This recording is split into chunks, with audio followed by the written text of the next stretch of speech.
we've had supplies of rapid antigen tests coming in. It's just that the demand for them, and in some instances, people hoarding them. Has meant that they've been flying off the shelves. Now, next week, we have 16 million tests turning up. 16 million.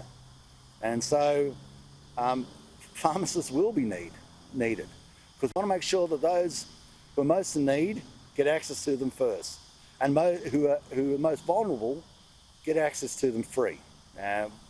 We're doing this in such a way as to get ourselves to a process where ultimately COVID, unfortunately, globally, it's not going anywhere. We're living with it. This is it. And so we've got to get to a process where we get back to work, get back to normal life as quickly as possible, noting that if we're waiting, it's like wishing the flu away. It's not going to happen. We've got it. It's going to hang with us now for, unfortunately, forever. Are you suggesting that everyday Australians are to blame for the rat shortage as the government? No, I'm not. I'm just saying it's a factor of life. There has been some hoarding. I mean, the obvious one is toilet paper. Is there some bizarre reason where all of a sudden there's a spike in demand for toilet paper? No, people hoard it. You know, I don't know whether maybe they go out there and grow two bottoms. I don't know, but ultimately they hoard it. And if they didn't hoard it, we wouldn't be running out of toilet paper.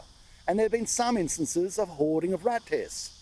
And if they hadn't hoarded it, other people who would have got one, who wanted one, would have got one. Now, I'm not saying it's entirely because of that, but I'm saying it's definitely part of that. Why has it been left to pharmacies to secure the supplies for the rollout, and the government hasn't given them rats to provide to pensioners? Well, ultimately, we have to make sure that the market, as I said, COVID's going to be with us forever. And with private enterprise is a better way of dealing with these issues. I mean, ultimately, we have to source these things from overseas.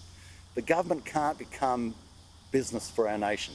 It's got to play its part, but ultimately, the process has to work without government. And we're helping it now, but in the future, it's got to go back to the process that has always worked with other drugs, with other requirements that people have. And it's also a case of the government can't pick up the tab for everything. We've got to pick up the tab that's critical, because when people think that they get something from the government for free, it's not. It just goes on the credit card, which is the government's debt, which then you have to pay back. So, we've got to make sure, and people say, oh, well, they don't like that message. My job as a politician is to be straight with you. I'm saying that we pay for the vulnerable, we look after the vulnerable, but for myself, for Sam, for James, for Brooke, for Nell, Taylor, they don't get it for free. No, you don't get it for free. You pay for it. You pay for it. A person who's doing it tough at, Hexham, we look after them.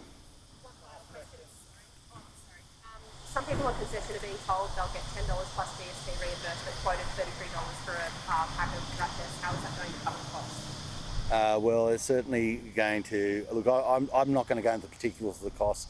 I'd have to take that question on notice, but what I could say is it still sounds like most things, if there's a small gap, it's vastly better than the full cost.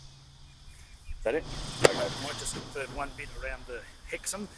So just with regard to the Hexham widening, that is part of the funding co-contribution model, and I do acknowledge we can't build legacy infrastructure without the Commonwealth, and I do acknowledge the Deputy Prime Minister here today on this project, or the Pacific Highway, or the Coffs Harbour bypass and tunnel that we're going to build. We can't do this unless we work together, and I acknowledge the 80-20 funding arrangements that are in place that will actually allow us to build this legacy infrastructure.